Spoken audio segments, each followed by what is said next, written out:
Hello friends, myself Sagar. Today topic is mapping. In ORM, the mapping of Java object to database table and vice versa is called object relational mapping. The ORM mapping work as bridge between a relational database table and record and Java application classes and object.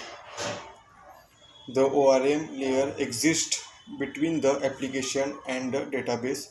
It converts the Java classes and objects so that they can be stored and managed in a relational database. By default, the name that persists become the name of the table and field become column.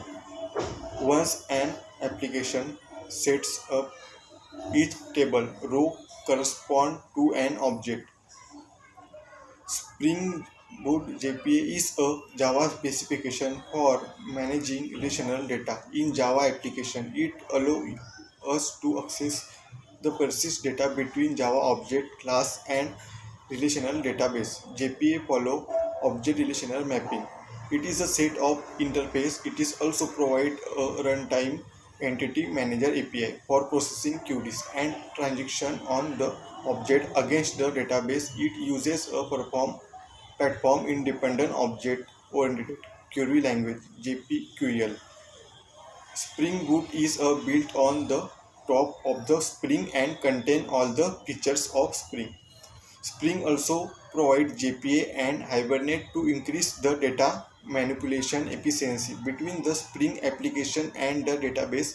In very simple term, we can say JPA APA is like an interface and the Hibernate is the implementation of the method of the interface. Like how insertion will be down is already defined with the help of Hibernate. We will discuss insert the value in the MySQL table using the Spring JPA. Spring Initializer is a web-based tool using which we can easily generate the structure of the Spring Boot project. It also provides various different features for the project expressed in a metabase model. The model allows us to configure the list of dependencies that are supported by JVM. We will create the structure of an application using a Spring initializer. Thank you.